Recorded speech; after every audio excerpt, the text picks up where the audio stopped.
Catecismo de la Iglesia Católica. Y entonces hay un apartado que habla precisamente sobre el sacramento de la Eucaristía. El significado decía el tema, pero al final es descubrir qué es el sacramento de la Eucaristía. Y es el sacramento, nos dice el Catecismo, por el cual nuestro Salvador en la última cena, la noche en que fue entregado, instituyó el sacrificio eucarístico de su cuerpo y su sangre para perpetuar por los siglos hasta su vuelta el sacrificio de la cruz. Vean eso qué interesante. Para perpetuar por los siglos hasta que Él venga de nuevo el sacrificio de la cruz. Aquí tengo yo un crucifijo a la par, creo que lo ven.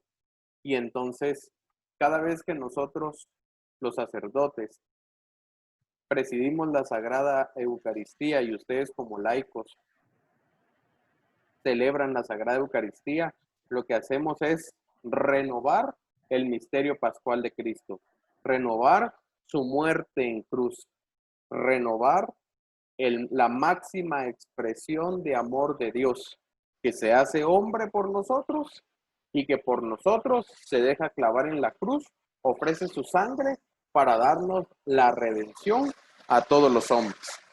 Y lo hacemos constantemente, renovando este misterio pascual, esperando la manifestación gloriosa de nuestro Señor Jesucristo, esperando el día, dice la plegaria eucarística número 10 de los domingos, dice, esperando el domingo sin ocaso en el que la humanidad entera entrará en el descanso del Señor. Y entonces, un día, yo platicando con una señora ya grande, fíjense ustedes que yo en el seminario recibí muchas clases de teología, de padres con grandes doctorados y licenciaturas en dogmática y en sacramentología y en muchas cosas.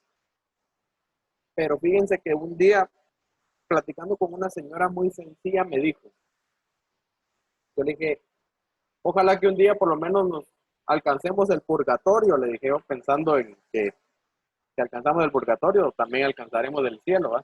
Y me dijo ella, no, me dijo, estoy muy sorprendida, no, me dijo, pidámosle al Señor alcanzar el cielo, porque en el purgatorio, me dijo, porque aquí en la tierra al menos nos conforta y nos anima la Eucaristía, pero en el purgatorio no tendremos la Eucaristía, estará Dios lejos de nosotros.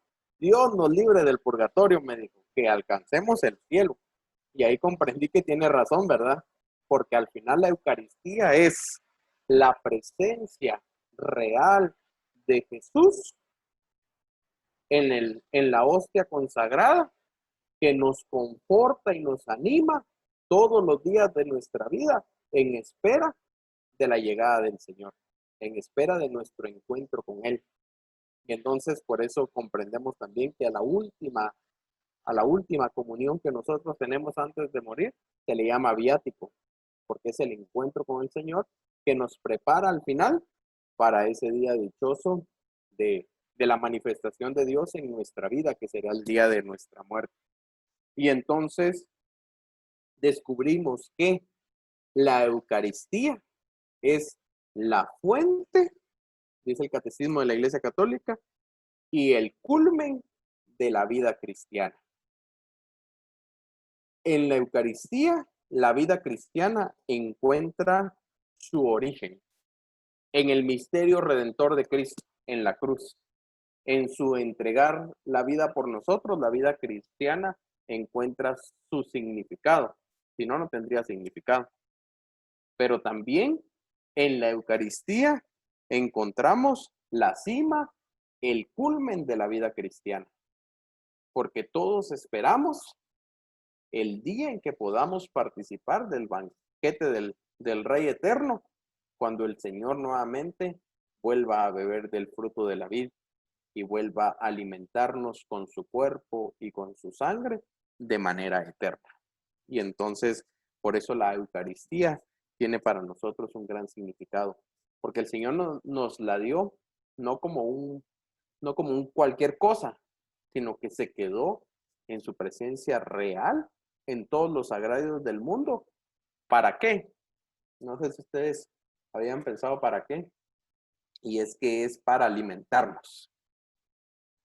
Jesús se pudo haber quedado presente de otra manera, pero se quiso quedar presente como alimento, porque ustedes y yo sabemos lo importante del alimento, ¿verdad? ¿Qué pasa si no comemos? Aquí en Guatemala decimos, no sé si ustedes se dan de Guatemala, dicen Ixcamic, se acabó, ¿verdad? Se muere uno, no podemos dejar de comer. Y entonces por eso aquí en Guatemala también decimos aquel dicho popular que enfermo que come, no se muere, ¿verdad? Porque, porque el alimento es parte esencial de nuestra vida. Sabemos que necesitamos los nutrientes, necesitamos las vitaminas, necesitamos todo lo que los alimentos nos dan, nuestro cuerpo lo necesita y lo aprovecha para nuestro bienestar. Y Jesús quiso quedarse presente en la Eucaristía como alimento para, para alimentarnos espiritualmente, pero incluso para alimentarnos también materialmente, físicamente. Han habido santos que han vivido de la Eucaristía. Ana Catalina Emmerich, la beata Ana Catalina Emmerich, se dice que durante 20 años se alimentó solo de la Eucaristía y vivió de la Eucaristía. Y entonces descubrimos que Jesús quiso quedarse presente en un pedacito de pan para manifestarnos el signo del alimento que nos llena, que nos fortalece, pero que además nos va configurando con él y nos da al final la vida eterna. El que come mi cuerpo y bebe mi sangre tendrá vida en mí, tendrá vida eterna. Y yo lo resucitaré el último día. Enorme regalo la Eucaristía. Lo que pasa es que nosotros muchas veces no hemos comprendido su significado y por lo tanto no la valoramos. Alguien me contó una vez una historia y dice que entró un hermano separado, protestante, a una iglesia y entonces le llamó mucho la atención que el sacristán pasaba frente al altar y hacía una genuflexión, doblaba la rodilla y volvía a regresar a la sacristía y hacía otra genuflexión. Y volvía a ir para allá y pasaba y hacía otra genuflexión. Y él observándolo cuántas veces el sacristán hacía la genuflexión enfrente del sagrario. Y entonces le preguntó a alguien que estaba ahí, mire, ¿y por qué ese señor se hinca cada vez que pasa ahí, verdad? Y, y entonces le contesta la persona, porque ahí está la presencia real de Jesús. Y entonces le dice el hermano separado, si yo creyera que ahí está la presencia real de Jesús, entonces pasaría de rodillas todo el tiempo que esté dentro de la iglesia, dice, ¿verdad? Y entonces me llama la atención porque tiene razón, ¿verdad? De repente nosotros no valoramos, pero aún más, si la Eucaristía es un alimento que nos sacia, que nos llena, que nos nutre, que nos da tantos bienes, la pregunta aquí, la gran interrogante es, ¿por qué hay tantos cristianos católicos que no se acercan a la Eucaristía? Es como que fuéramos a una fiesta y no comiéramos, ¿verdad? Nos invitan a una boda y está el gran banquete y la comida bien sabrosa y los platillos bien ricos. Y así como que, no, yo no voy a comer. No, hombre, pero ¿cómo? No, yo no como, gracias. No tengo hambre. Entonces casi que dicen, entonces, ¿para qué vino a la fiesta, verdad? Mejor se va a quedar en su casa. Y si no baila, peor, ¿verdad? Entonces, el tema aquí es, ¿por qué si la presencia real de Jesús, nosotros creemos en la presencia real de Jesús en el sagrario, ¿por qué los sagrarios permanecen tan vacíos? ¿Por qué si creemos en la presencia real de Jesús en la Eucaristía, por qué no nos acercamos continuamente? ¿Por qué si Jesús es un alimento que sacia nuestra hambre espiritual, incluso la material, por qué no nos acercamos a alimentarnos de él? Y entonces aquí viene el segundo punto. Yo les voy a pedir 2 segundos, solo voy a conectar la compu para que no se vaya a apagar y me vaya a quedar desconectado. No hay pena.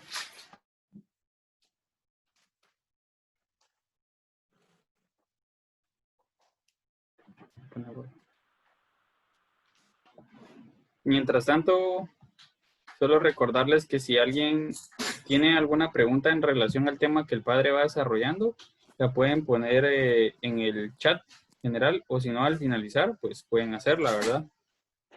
Preguntas, Y, sí, al final. y al O final pueden el padre pues interrumpir. nos va a ayudar a darle respuesta. Gracias, padre. Ok, ya, ya conecté, ¿no? Bueno, y entonces el mismo catecismo de la Iglesia Católica nos regala la segunda parte. No sé si ustedes sabían, lo tomaron de aquí, supongo que sí. Nos regala la segunda parte de este tema. El primero, el significado y lo que es. Entonces lo dejo con estas interrogantes. ¿Por qué? Sí, creemos en la presencia real de Jesús en la Eucaristía, lo tenemos abandonado en los agrarios, y por qué si es el alimento que nos sacia, no nos alimentamos de él. Los dejo con estas interrogantes. Y voy a la segunda parte. Se llama los frutos de la comunión. Cuando nosotros nos acercamos a la comunión, a la Eucaristía, ese pedacito de pan insignificante, pero que contiene en toda su plenitud al Señor, nos comunica un montón de frutos, nos comunica un montón de gracias que nosotros muchas veces ni siquiera dimensionamos. Y entonces, la primera, dice el numeral 1391 del Catecismo de la Iglesia Católica, dice que la comunión acrecienta nuestra unión con Cristo. Vean eso, nuestra unión con Cristo. Dice San Marcos que Jesús subió al monte y llamó a los que él quiso para estar con él. Y estar con él significa tener una relación íntima con él. Una relación de padre, una relación de amigo, una relación de hermano, una relación de compañero de camino, una relación de redentor, de salvador. Y entonces nosotros muchas veces descubrimos que en nuestra vida cristiana nos hace falta tener una auténtica relación con Jesús, un auténtico amor por Él. Hay personas que me dicen, padre, es que viera que la hora santa, la gran, es que para mí esa hora es tan pesada, tan aburrida, tan cansada. O viera, padre, que comienzo a rezar el Santo Rosario y me paro durmiendo, no, me desespero, o comienzo a hacer oración y estoy pensando mil cosas. Y entonces los tiempos de relación con Jesús se me hacen tan largos, tan pesados, tan cansados. Y es que aquí hay un punto importante, es que no tenemos una íntima relación con Él. Siempre que alguien me dice eso, yo le contesto, tenés que amar más al Señor. Te falta amar más al Señor. Porque ustedes saben, los que se han enamorado, los que han tenido la oportunidad de enamorarse alguna vez, que cuando están con el ser amado, el tiempo ni siquiera alcanza, ¿verdad? Se pasa súper rápido. Y entonces, cuando estamos con el ser amado, somos capaces de hablar media hora, 1 hora, 2 horas, 3 horas, 4 horas, 5 horas por teléfono y decimos, ni sentí el tiempo. Una tarde con el ser amado, se nos pasan las horas como agua entre las manos, ¿verdad? Ya se pasó toda la tarde, tan rápido. Y ya estoy esperando que sea mañana para volverte a ver y para volver. Así pasa cuando amamos a alguien. Y entonces queremos estar íntimamente unidos a esa persona, queremos estar con esa persona, queremos tener una relación profunda con esa persona. Y entonces la Eucaristía, la comunión, provoca en nuestra vida acrecentar la unión con Cristo. Nuestra vida tiene que ser un constante estar con Jesús, una constante unión con Jesús. Y entonces la Eucaristía va dando eso.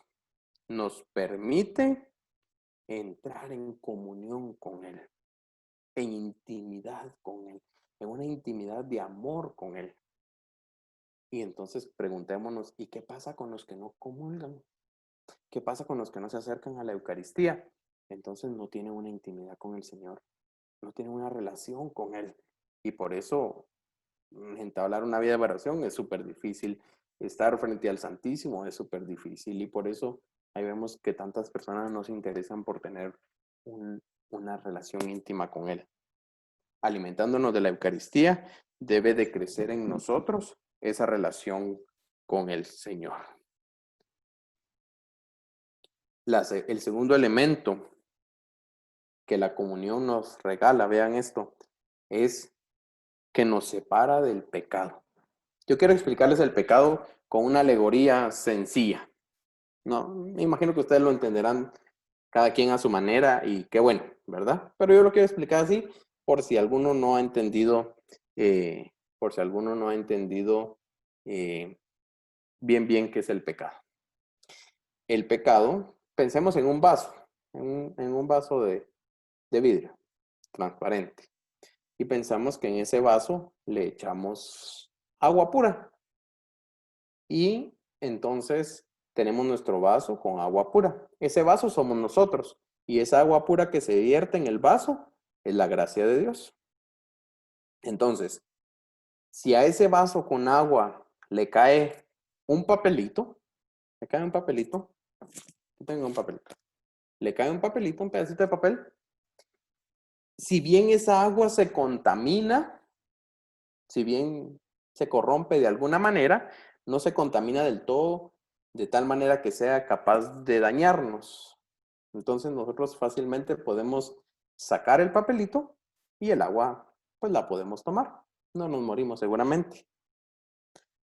Pero ¿qué pasa si a ese mismo vaso con agua nosotros le echamos un montón de tierra, de basura, de un montón de cosas así que la contaminen, que la destruyen? Entonces resulta que esa agua sí se vuelve dañina para nosotros y no la podemos tomar. A ese papelito pequeño que nosotros podemos quitar fácilmente le llamamos pecado venial, porque el catecismo nos dirá que el pecado mortal es lo que destruye la gracia santificante. El papelito no destruye el agua, la podemos tomar y eso le llamamos pecado venial. Pero si nosotros le echamos tierra y un montón de cosas que destruyen el agua, o sea, la ensucian, la ponen así negra, sucia, entonces a eso nosotros llamamos pecado mortal, lo que destruye la gracia santificante. Entonces nosotros sabemos que cuando hay un vaso así, ¿qué tenemos que hacer? Si tiene un papelito, se lo podemos quitar y tomarlo. Pero ¿y si tiene toda esa suciedad, qué tenemos que hacer? Tirar el agua, limpiar el vaso y volverlo a llenar de agua pura. A eso nosotros le llamamos confesión. Para eso sirve la confesión, para tirar el agua sucia, porque ya no se puede separar el pecado de lo sucio de lo limpio. Limpiamos el vaso, eso se llama confesión, y lo volvemos a llenar de gracia, de agua. Eso es gracia, la gracia de Dios que se vierte en nosotros. Ahora, les decía, les expliqué eso dice que el segundo elemento que nos regala la comunión es que nos separa del pecado. Dice que borra los pecados veniales. Como les dije, los pecados veniales son cosas sencillas que se quitan fácilmente. Entonces, ¿cómo los podemos borrar? Pues rezando, pues haciendo el acto penitencial dentro de la misa, también se borran los pecados veniales, o comulgando. Alimentándonos de la Eucaristía se borran los pecados veniales, los pecados sencillos que no destruyen la gracia santificante. Y dice que nos hace capaces de romper los lazos desordenados con el pecado mortal. O sea que nos preserva de futuros pecados mortales. Sabemos nosotros que si estamos en pecado no podemos comulgar. No podemos, porque se ha roto la gracia de Dios, se ha roto esa relación nuestra con Dios. Eso hace el pecado en nuestra vida. Y entonces, si con el pecado venial lo borra, con el pecado mortal lo que hace es a nosotros ayudarnos a evitar futuros pecados mortales. Porque comulgar, alimentarnos del cuerpo del Señor, nos tiene que ir haciendo más perfectos en la vida de la gracia. Porque no es cualquier cosa de lo que nos alimentamos, es de Dios mismo. Y entonces nos debe de ir haciendo más perfectos en la vida de la gracia. Y entonces, cuando comulgamos, tenemos que tener como la conciencia de pecar menos, de luchar más contra el pecado, decir no al pecado, de hacer frente al pecado. Cuando fuimos bautizados, no sé si ustedes han ido a un bautizo, entonces el sacerdote viene y le pone aquí en el pecho al niño el óleo de los catecúmenos. ¿Se han dado cuenta? Entonces le pone en el pecho el óleo de los catecúmenos. ¿Y por qué aquí en el pecho? Porque ¿saben para qué sirve el óleo de los catecúmenos, perdón? Sirve para conferirnos la fuerza de Cristo, para conferirnos la fuerza de Cristo. Y se pone aquí en el pecho porque cuando los soldados van a la guerra, o cuando vemos ahí en las películas que hay una batalla, ¿qué se cubren los que van a pelear? Se cubren el pecho, se ponen una coraza, porque en el pecho está el corazón. Y entonces lo que hace Cristo a través de este óleo es darnos la fuerza para que nosotros luchemos contra el pecado. Ojo, el bautismo nos desliga del pecado originante, pero no nos borra la inclinación al pecado. Tenemos siempre la inclinación a pecar. Y entonces, ¿qué hace el bautismo? Nos faculta la gracia, la ayuda de Dios para que nosotros podamos luchar contra el pecado. Y si nosotros nos alimentamos de la Eucaristía, entonces esa gracia de Dios, esa fuerza de Dios se fortalece para que nosotros podamos hacer frente contra el pecado.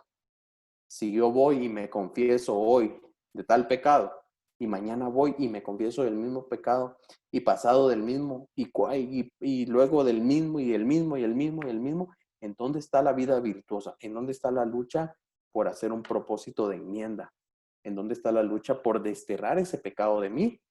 Porque si no me vuelvo así como que peco, me confieso y empato, ¿verdad? Y entonces peco, me confieso, peco, me confieso, peco, me confieso, y no crezco en la gracia.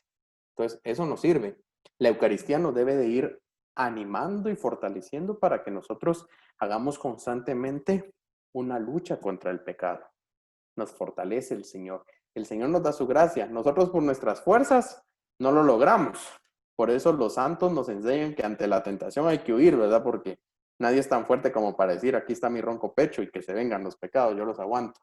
Sino que más bien el Señor nos va dando la gracia para que nosotros podamos resistir. Es Él el que puede vencer el pecado, pero nosotros somos los que tenemos que poner los medios para que el Señor actúe en nuestra vida. Luego, además de que nos limpia del pecado venial y nos da la fuerza para luchar contra el pecado mortal, la comunión incrementa la vida de la gracia. ¿Se recuerdan cómo les expliqué la gracia? El agua pura de la que nos vamos llenando, que es la fuerza de Dios para poder luchar contra el pecado y para poder vivir cerca de Dios. Y entonces dirá el apóstol que nosotros somos destinatarios de la multiforme gracia de Dios. ¿Qué quiere decir esto? Que Dios nos da su gracia de muchas maneras. Cuando nosotros hacemos obras de caridad, cuando nosotros amamos, cuando nosotros hacemos un bien, cuando nosotros nos acercamos a los sacramentos, cuando hacemos algún servicio, cuando de mil maneras el Señor nos da su gracia, pero de manera particular y esencial cuando nos acercamos a la Eucaristía. Si nosotros queremos llenarnos del agua pura que representa la gracia de Dios, tenemos que acercarnos a la Eucaristía. En la Eucaristía está la fuente de la gracia. Ella es la fuente de la gracia. Hoy que celebré la misa de Santiago, empezaba diciendo la primera lectura, somos vasijas de barro en las que se deposita la gracia de Dios. Nosotros somos tan débiles que fácilmente vamos perdiendo la gracia y entonces tenemos que estar luchando cada día constantemente por ganar gracia. Cuando nos podemos acercar a la Eucaristía, hay personas que se acercan a la Eucaristía y a la comunión todos los días y tienen esa dicha. Ahorita no, por la pandemia, pero cuando no, te acercan a la comunión todos los días. Ahí se está ganando mucha gracia. Pero también tenemos que ir transformando y dejando que Dios actúe en nuestra vida, ¿verdad? Porque si no, nos volvemos solo como tragahostias, ¿verdad? Mi abuelita decía otra palabra, pero no se las voy a repetir.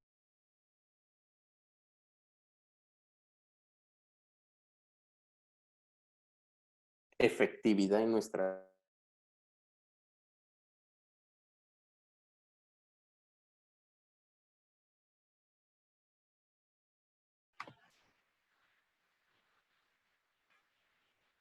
Padre, anda por ahí. Sí, va.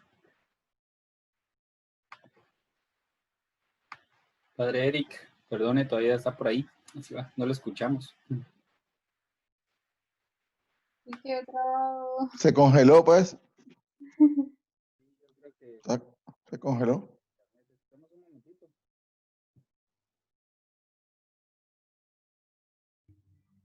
Se vuelve a conectar. Regresé. Ya, perdone, padre, nos quedamos en lo de tragahostias. Muy bien. Entonces decía yo que al final tenemos que ir creciendo en la vida de la gracia. Bueno, el siguiente elemento que, eh, es que la comunión nos hace entrar en unión con el cuerpo místico de Cristo. ¿Sí? Si amamos a Cristo, que es la cabeza, tenemos que amar al cuerpo, pues, aunque sea más difícil. Y entonces dice San Pablo, todos comemos de un mismo pan y bebemos de un mismo cáliz. Somos uno, debemos de ser uno. Dice San Juan, quien dice que ama a Dios a quien no ve, pero no ama a su hermano al que sí ve, entonces ese es un mentiroso. Y entonces resulta que yo me acerco a la comunión. Me ha pasado a ustedes, yo dando la comunión así, el cuerpo de Cristo, el cuerpo de Cristo, el cuerpo de Cristo. Cuando vienen dos señoras ahí peleando, sí, que no sé qué, que no sé cuánto, que... Entonces, eso no tiene sentido, pues. Estoy entrando en comunión con Cristo, pero peleo con todo el mundo. O me dice, una vez le dije yo a mi feligres, ay, esa tu mamá, tan santa que es. Le dije, ay, padre, me digo aquí en la iglesia, porque solo llega a la casa, pelea con todo el mundo, tira todos los trastes, alega por todo, pelea por todo. Y entonces digo yo, no podemos ser así, ¿verdad? Nos alimentamos del cuerpo de Cristo, pero odiamos a todo el mundo, no le hablamos a los vecinos, peleamos con el marido, con la mujer, con los hijos, con el chucho, con el gato y con todo el mundo, ¿verdad? Entonces, la comunión nos hace irnos configurando, entrando en comunión, en común unión con el cuerpo místico de Cristo, o sea, con todos sus miembros, no solo con algunos, con todos sus miembros, todos son miembros del cuerpo de Cristo. Entonces tenemos que hacer un esfuerzo grande por dejar que Cristo, a través de su cuerpo, vaya configurándose con nosotros. Y entonces ahí conlleva un esfuerzo grande porque Dios es tan bueno, tan santo y tan todo lo bueno que hay, pero los hermanos a veces no son tan buenos, ¿verdad? Y ahí es donde tenemos que ir incrementando nuestra entrega y nuestra unión con Él por medio de la Eucaristía. Pero también la Eucaristía, vean esto qué bonito, es para nosotros un consuelo espiritual. ¿Cuántas veces nosotros hemos estado desanimados? ¿Cuántas veces hemos estado pasando por, como llama San Juan, la noche oscura, la noche de la dificultad, los problemas, los miedos? Ahorita precisamente por esta pandemia estamos pasando así un momento de bajón, ¿verdad? Y no nos podemos acercar a la Eucaristía y hay tanta gente que me dice, padre, yo quisiera comulgar. Yo les doy la comunión a ustedes. A los que me piden, les doy la comunión porque la Eucaristía es un medio de consuelo. Y miren ustedes, de verdad, cuando yo le he dado la comunión a alguien, los he visto estremecerse y llorar, los he visto así tan animados, tan consolados por el Señor. El Señor nos fortalece y nos consuela. Y acercarnos a la comunión nos da fuerza, nos da ánimo, nos dice, no están solos, yo estoy con ustedes todos los días hasta el fin del mundo. Y aquí estoy, yo los alimento, yo los cuido, yo los protejo como la gallina, como aquella bonita alegoría del Antiguo Testamento, como la gallina acoge a sus pollitos bajo sus alas, así los acojo yo. Y entonces la Eucaristía es para nosotros consuelo espiritual. Y por último, la Eucaristía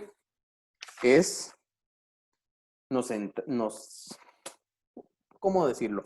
Nos impulsa a un compromiso. ¿Sí? La Eucaristía nos debe impulsar. Siempre cuando terminamos la misa decimos, vayamos a hacer vida lo que aquí hemos celebrado.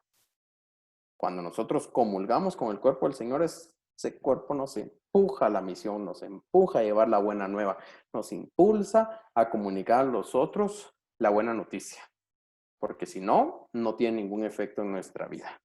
Nos debe hacer más caritativos, nos debe hacer más cercanos a los demás. Y el catecismo nos da el ejemplo del Evangelio de San Mateo. ¿Sí? ¿Cuántas veces te vimos hambriento, sediento, desnudo o forastero?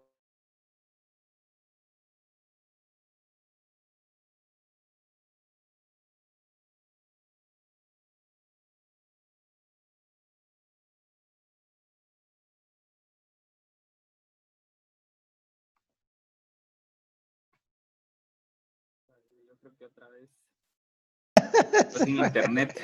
Pero démosle un momentito que Esa.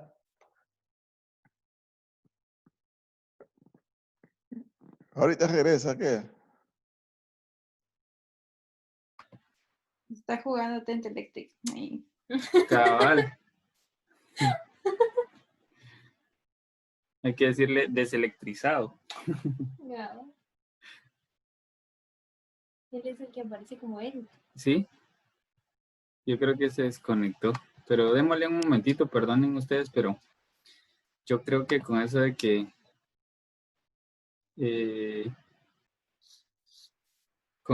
en Guatemala está bastante saturada la red, se está complicando el tema con el internet. Ahí está. Ahora sí, padre, perdone.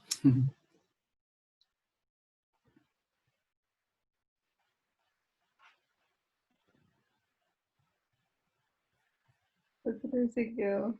Yo creo que atrás se quedó ¡Padre! trabado. ¡Padre! Eric. Reaccionen. Alguien que lo toque a ustedes. Así Alguien que lo que... ¿Verdad? Ah, si quita la cámara, padre, dice que tal vez le ayuda con el internet. Ahí está. Ah, creo que o estaba.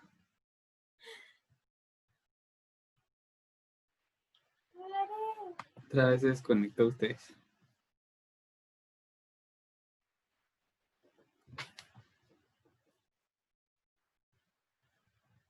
Vamos a darle un momentito, disculpen la interrupción, pero ahí está. ¿Me Padre escuchan? Eric. ¿No? Sí, Ahora sí. listo. ¿Hasta dónde me escucharon? Nos quedamos en lo que, en la parte donde estaba hablando del Evangelio de San Juan, Ok, de lo que decía el catecismo del Evangelio de San Juan. Creo que ahí nos quedamos. muy bien. La última parte que es que la Eucaristía nos impulsa a la misión, ¿verdad? Nos anima a llevar la buena nueva de Jesús. El envío de Jesús es un imperativo, es un vayan, vayan. Entonces, por eso la Eucaristía termina diciendo siempre, vayamos a hacer vida lo que hemos celebrado.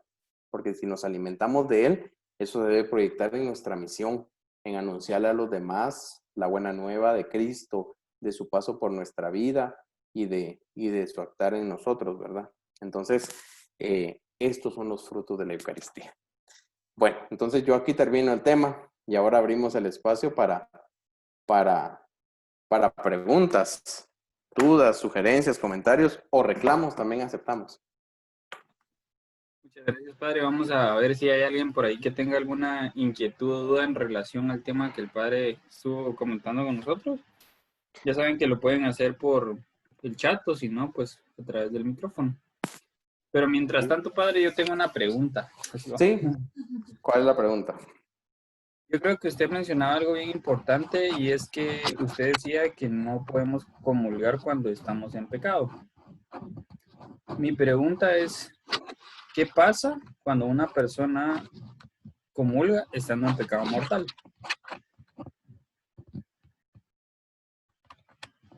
Ay, Dios, Padre. otra vez se fue.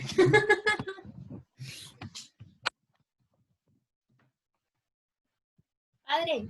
Perdone, Sí, padre, sí. perdone, no, creo que se cortó cuando le terminé de hacer la pregunta, pero yo le decía que qué pasa cuando una persona comulga estando en pecado mortal.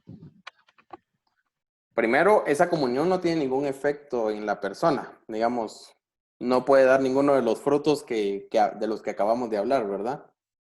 Entonces es como por gusto. Les decía yo, solo nos volvemos tragahostias, ¿verdad? Y segundo, se incurre en un pecado más grave, que es una profanación de la Eucaristía, digámoslo así. Es algo tan sagrado, tan santo, tan puro, tan extraordinario, que si bien nosotros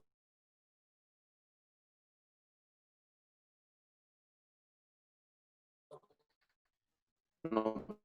Entonces, pero cuando hay pecados mortales, esa Eucaristía se convierte en un pecado más grave. Por eso San Pablo dirá que el que come indignamente el cuerpo del Señor come su propia condenación, ¿verdad? Hay que buscar pronto la reconciliación con Dios y pronto estar en gracia. Pero esencialmente, de todos los frutos que acabamos de hablar, si comulgamos en pecado, no nos sirve de nada, ¿verdad? Padre, yo también tengo una duda. Hablando de la comunión y la Eucaristía, yo solo aparezco así. Tengo la duda de, por ejemplo, hay veces en las que uno se confiesa, ¿verdad? Y uno hace como su examen de conciencia y todo, pero ya estando en la confesión, siempre más de algún pecado se le chispotea a uno. Entonces, ¿qué pasa en esos casos? Los nervios. Los pecados que no se dicen porque se olvidan en ese momento, quedan perdonados. Los pecados que no se dicen por intencionalmente, ¿verdad? Porque lo tengo aquí, pero me da vergüenza decirlo o qué sé yo. Entonces, eso hace que la confesión no sea efectiva. Entonces, por ese pecado que no dije, los demás tampoco quedan sin perdonar. San Juan Bosco, como él veía a sus alumnos, dice que él veía que se iban confesando, les iban saliendo como sapos de la boca, ¿verdad? Que salían sapos así. Y entonces San Juan Bosco dice que de repente veía que un sapo se quedaba trabado así. No salía, ¿verdad? Ese es el pecado que lo tengo aquí, pero no lo digo por vergüenza. Y entonces dice que San Juan Bosco veía que se regresaba a ese sapo y se regresaban todos los demás sapos, ¿verdad? Entonces, si voluntariamente no lo digo, no me queda perdonado. Pero si se me olvidó, pues que, la gran, en ese ratito se me fue de verdad. Entonces sí queda perdonado. Y es una buena confesión. Y en relación a eso, por ejemplo, que el que se me olvidó fue un pecado mortal. Igual, si se me olvidó, queda perdonado. Pero si se me Todos olvidó van a así, aparecer de Alzheimer. Todos les van a si se me olvidó conscientemente. Ahora, si se me olvidó intencionalmente, ahí sí no, ¿verdad? Pero ahora, ojo, si se me olvidó, sí queda perdonado, pero sí, para yo estar más tranquilo y todo, pues voy y busco la confesión y digo, me confieso de este pecado, porque se me había ido, ¿verdad? Pero hay que hacerlo. Yo creo que como están algo tímidos los demás, así no. Yo tengo otra pregunta. Sin cámaras y sin micrófonos. Tengo una Yo pregunta. tengo otra pregunta. Digamos en la parte de, hay una parte donde hablan precisamente en donde se da el momento de la, ¿cómo es? Transubstanciación, ¿verdad? Transubstanciación. Ajá. Pero hay algo que, digamos, siempre he tenido como duda de esa parte, creo que nunca la he logrado como responder, es porque cuando, digamos, ustedes como sacerdotes hacen la consagración en el momento, solo tienen una hostia, por así decirlo, en el altar y el vino que se coloca en el cáliz en ese momento, pero digamos, a la hora de consagrar las demás hostias que están en el sagrario que lleva el ministro, ¿eso se hace una consagración por aparte o es del mismo efecto que surge cuando usted consagra en el altar? No, es que las hostias que están en el sagrario han sido ya consagradas y han quedado en reserva de misas anteriores. Cuando se van a consagrar hostias nuevas, sí está la patena con la hostia grande, pero aparte se pone un copón o varios copones con hostias sin consagrar. Y entonces se hace en la misa la consagración. Y las que quedan se reservan en el sagrario. Entonces, la liturgia aconseja que no haya como sobrepoblación de hostias en el sagrario, ¿verdad? Y un montón de copones ahí, sino que haya lo necesario para comulgar, pero siempre se reserva para llevar. La reserva sirve esencialmente para llevar la comunión a los enfermos.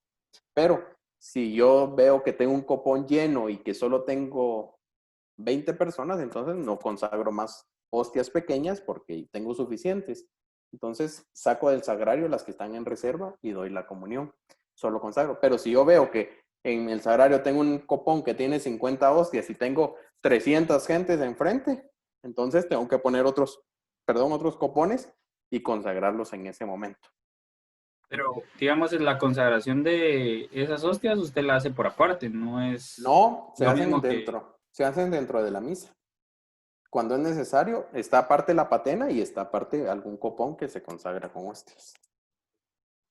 Fíjese que tengo otra pregunta por aquí de alguien que nos escribió en el chat, que dice, esto está bien interesante. Dice, conozco a alguien que ha comulgado y siempre piensa en su esposa que está en casa y le lleva un pedacito de hostia que él recibe. ¿Eso tiene alguna consecuencia? No se puede hacer. No se puede hacer. Nosotros, una persona no se puede llevar la comunión ni aunque sea un pedacito. Tienen que consumirla. Y nosotros, que somos los ministros de la distribución de la Eucaristía, nosotros y los ministros de la comunión, tenemos que percatarnos de que eso no suceda. Yo, pues cuando se podía, ahora no se puede, pero cuando se podía, la comunión en la boca, ¿verdad? Pero cuando alguien pone la mano, yo le pido que comulgue la hostia frente a mí. No se la puede llevar ni siquiera a su lugar, ¿verdad? Una vez yo en una parroquia le di la comunión al Señor, ¿verdad? El cuerpo de Cristo. Y entonces se dio la vuelta y yo le toqué la espalda y le dije, hey, comulgue aquí enfrente de mí. Y entonces el Señor me comenzó a pegar de gritos, hey, que no sé qué, que yo comulgo, con la hostia en la mano. Entonces yo no me iba a poner a pegar de gritos ahí con él. Entonces se fue a su lugar, yo lo vi, yo lo estaba observando, yo dando la comunión y iba a verlo, ¿verdad?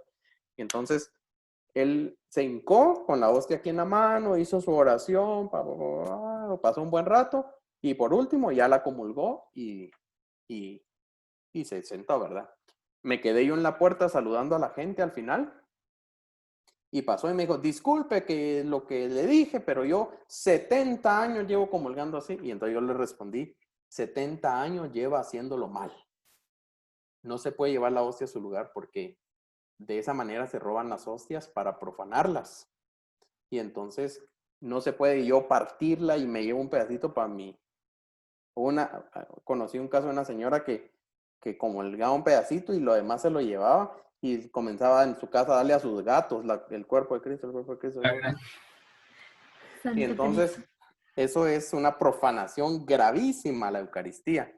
¿Saben que ese es un pecado tan grave que no lo puedo perdonar ni yo, ni lo puede perdonar el obispo, sino que solo lo puede perdonar el Santo Padre, el Papa?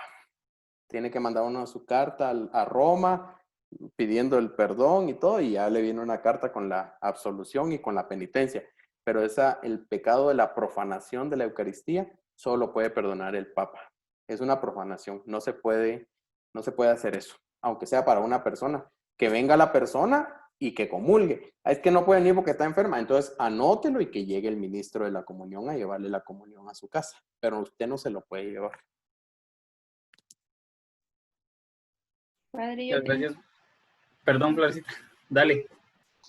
una pregunta, yo creo que hay un montón de preguntas, pero digamos en algún caso, bueno, no escuché si lo dijo al principio con la primera pregunta, pero imagínese que hay una persona que no está consciente, que está en pecado grave y pasa a comulgar, o sea, igualmente no tendría efecto la Eucaristía en esta persona, o cómo se podría hacer, ¿verdad?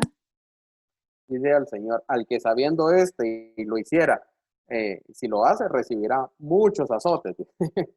Y el que no lo sabe, dice, recibirá pocos azotes. No es que Jesús dice, entonces queda librada por la ignorancia, ¿verdad? Muchas veces la ignorancia es porque no profundizamos, porque no leemos, porque no preguntamos, porque no sabemos. Entonces pecamos de ignorancia. Y entonces yo pensaría que si es una persona que no tiene la capacidad de razonar o qué sé yo, y no sabe ese tema de la conciencia, entonces sí. Pero si es una persona que alega ignorancia sin ningún fundamento, creo que ahí sería poco efectivo. Creo que aquí entra mucho el tema de la casuística, ¿verdad? Ir conociendo caso por caso y a cada uno ir respondiendo. No podemos generalizar a todos, sino que habría que ver por qué se da ese tema de conciencia, qué es lo que desconoce y qué es lo que no desconoce, ¿verdad? Muchísimas gracias. Mi abuelita le manda saludos, dice que Hola Silvia, la estoy viendo aquí. Tenemos otras dos preguntas, padre, disculpe. La primera dice, una duda, si una persona tiene una necesidad de comulgar y no se pudo confesar, recibe la comunión y se confiesa lo más pronto posible, ¿tiene efecto en su alma esa comunión? Ay, ay, ay. Es una pregunta difícil porque recordemos siempre el vaso, ¿verdad? Y es como echar el agua cristalina siempre sobre el agua sucia. ¿Qué pasa? Con esa agua cristalina se corrompe inmediatamente. Entonces, yo diría que primero hay que confesarse, porque si no, no hay efecto. No tiene efecto la Eucaristía. Si ahorita puedo comulgar y si ahorita puedo comulgar y, y luego me confieso, pero yo creo que no, mejor me confieso y si no puedo comulgar ya hoy, pues busco la comunión mañana, ¿verdad? Tenemos, gracias a Dios, la oportunidad de que hay misas todos los días y se puede buscar siempre la comunión. Pero yo pienso que es mejor. Yo conocí a un padre X, no diré el nombre, que le decía a las personas, comulguen y después me voy a quedar yo confesando y se confiesan. Y yo decía, no es lo más correcto, mejor que se confiese, mejor decir, me voy a quedar confesando, los voy a confesar y me esperan ahí y yo les doy la comunión. Pero es mejor confesarse primero.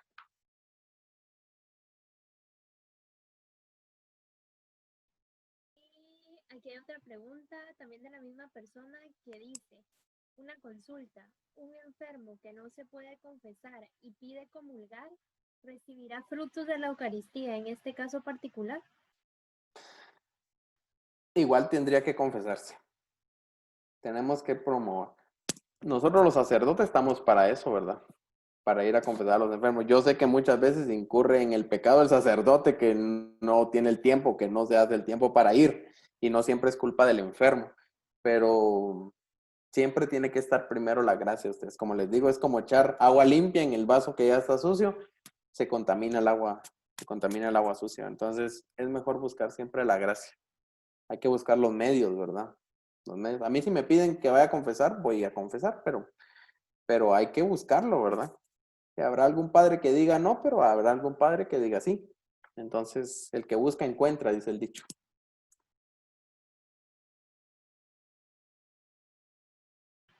Ya surgieron otras preguntas, perdone. Ok. Dice, ¿y los ancianos que ya no tienen conciencia y comulgan tienen frutos?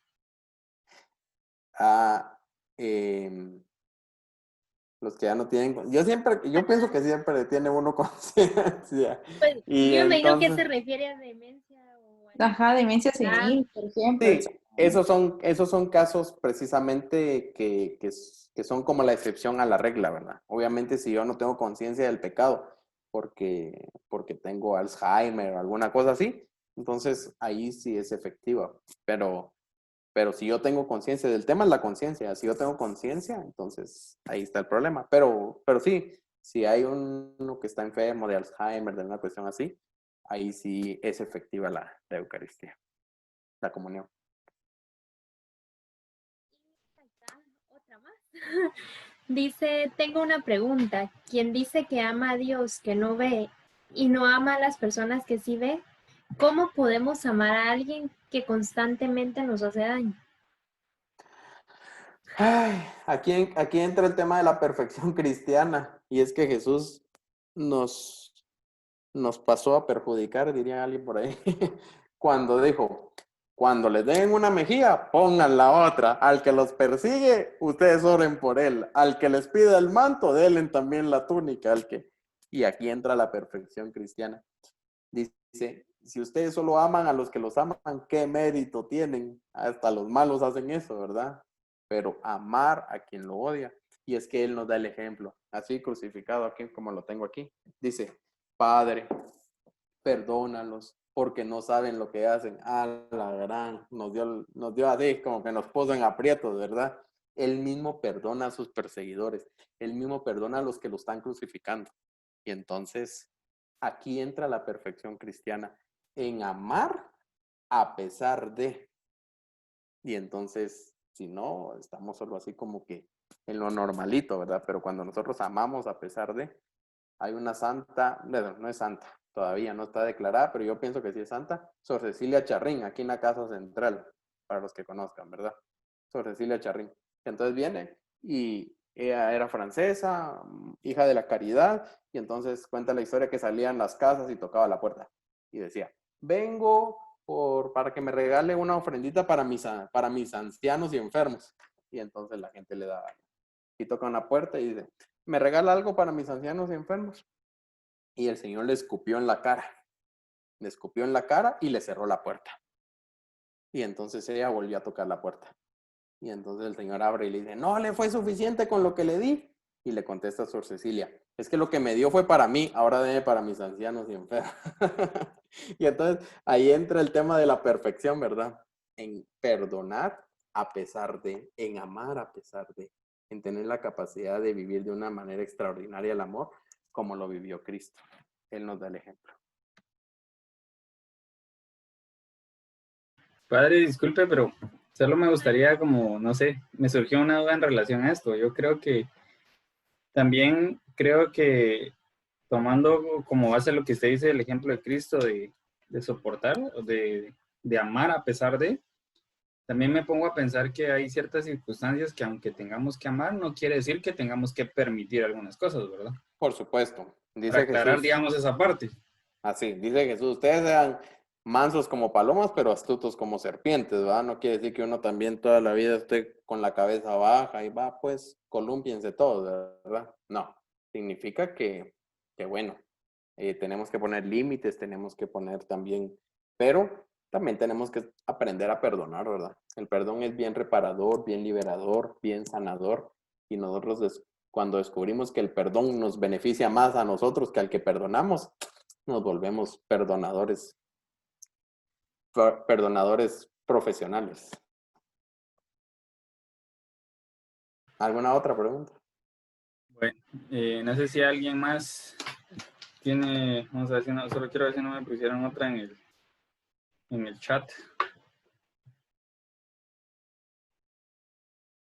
No, no sé si alguien más tiene una última pregunta antes de pedirle al padre Eric que ore por nosotros, o no sé si el padre Waldo, que anda por ahí, de incógnito, quiere agregar o comentar algo. Aquí todos son incógnitos, no aparecen en las cámaras. No, simplemente agradecerles a todos. Gracias, Padre, por su experiencia, por su ministerio. Para nosotros, pues como comunidad virtual católica, es un agrado tenerlo por segunda vez. Y Gracias. Su experiencia nos ayuda mucho, tanto experiencia de fe, su experiencia vocacional y su experiencia ministerial. Eso muy agradable para nosotros y enriquece a muchos, nos enriquece a todos, porque de cada persona Dios se manifiesta, en cada persona Dios se manifiesta y cada persona dice algo de Dios, y lo maravilloso es esto, decir el bien siempre. La Eucaristía nos da esa fuerza para decir y hacer el bien. Gracias, Padre. Gracias a todos. A ustedes por invitarme, gracias. Bueno, padre, entonces, en vista de que no hay más preguntas, solo le pediríamos de favor que, pues, si puede orar por nosotros, ¿verdad? Para Muy bien. poder ir cerrando la reunión, se lo vamos a agradecer bastante. Ok, hoy celebramos aquí en la Arquidiócesis a nuestro patrono Santiago Apóstol, un buen santo, un gran santo que digámoslo así, su estar con Jesús transformó su vida y su corazón, ¿verdad? Lo vemos de primero diciendo, mandando a su mamá, ni siquiera a él, sino que mandó a la mamá. Da decirle al Señor que me dé un tronito ahí a la par de él, ¿verdad? Y entonces, y después lo vemos entregando su vida por el Señor. Qué maravilloso el paso de Dios por nuestra vida. Vamos a encomendar al Señor por intercesión de Santiago Apóstol nuestra vida y para que Él nos alcance poder estar como Santiago muy cerca de Jesús. Yo lo llamé hoy en la homilía uno de los 3 predilectos, los que estaban siempre. Y el Señor nos da la oportunidad de ser ese predilecto, de estar constantemente cercano a Él en la Eucaristía. Bueno, terminemos entonces en el nombre del Padre, del Hijo y del Espíritu Santo. Amén. Te pedimos, Señor, que nos enseñes a valorar tu presencia real en la Eucaristía, que aumentes nuestra fe para creer, que prepares nuestro corazón constantemente para alimentarnos de ti, que nos enseñes a valorar el gran tesoro que nos has regalado por misericordia y por amor, que nos conceda siempre tu gracia y tu bendición para que podamos configurarnos cada día más contigo, que alimentándonos de ti podamos imitar tus palabras, tus gestos, tus acciones, tus sentimientos, que podamos ser reflejos en el mundo de tu presencia real, que podamos ser hostias vivas que se entreguen por el bien de la humanidad, que con nuestro testimonio cada día más crean en ti, te amen, te sigan y te sirvan, que nosotros seamos reflejo de tu amor y de tu bondad. Configúranos siempre contigo, Señor, y alimentanos siempre de ti, en espera del día dichoso, cuando podamos contemplarte cara a cara tal cual es. Cuando ya no te veamos oculto tras la apariencia del pan, sino podamos contemplar tu rostro y podamos vivir eternamente junto a ti. Alimentanos siempre de ti y aumenta siempre nuestra fe. A ti, María, Madre, Mujer Eucarística, primer sagrario, portadora del alimento de la eternidad, concédenos ser buenos adoradores, buenos portadores de tu Hijo Jesús, para como cuando tú llegaste a ver a tu prima Isabel y San Juan saltó en su seno, así nosotros también con nuestra llegada, alimentados de Cristo Jesús, podamos llevar alegría, felicidad, paz, bienestar a todos nuestros hermanos. Te lo pedimos a ti, Señor, que vives y reinas en la unidad del Espíritu Santo y eres Dios por los siglos de los siglos. Amén. El Señor esté con ustedes y la bendición de Dios Todopoderoso, Padre, Hijo y Espíritu Santo, descienda sobre ustedes y los acompañe para siempre. Amén. Infinitamente sea alabado mi Jesús sacramentado. Muchas gracias por la invitación a todos. Que tengan feliz tarde. Yo tengo ahorita una misa. Voy a celebrar la misa con unas hermanas de Betania que son mis vecinas y los voy a encomendar a todos ahí en la Santa Eucaristía. ¿Oyeron? Que el Señor me los bendiga. Muchísimas gracias, Padre, y espero que me apoyo. inviten otra vez. Ah, claro. Usted ya es parte de la comunidad.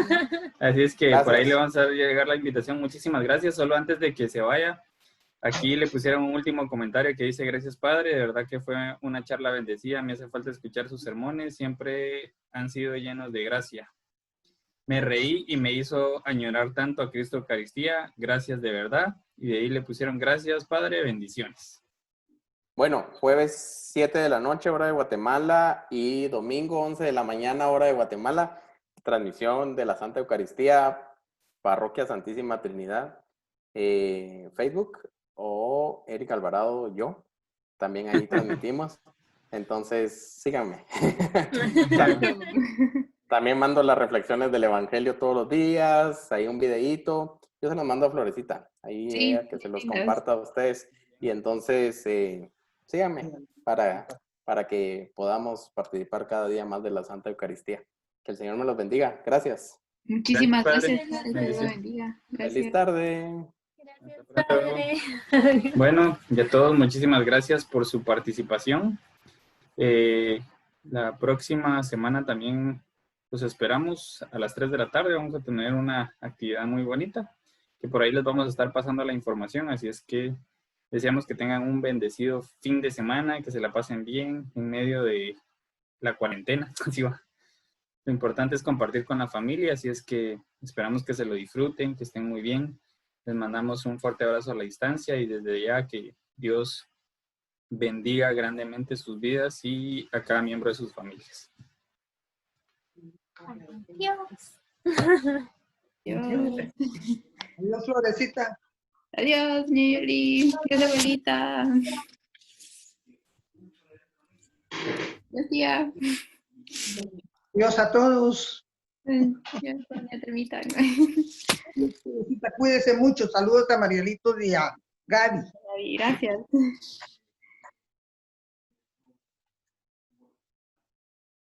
Adiós, don Eric. Adiós, Andrea.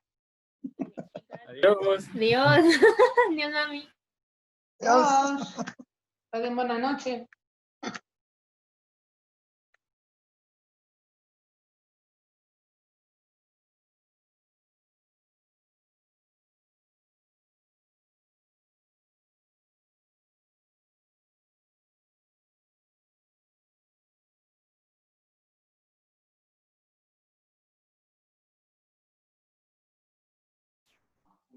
Adiós, muchis. Fíjense que yo los dejo porque tengo que ir. No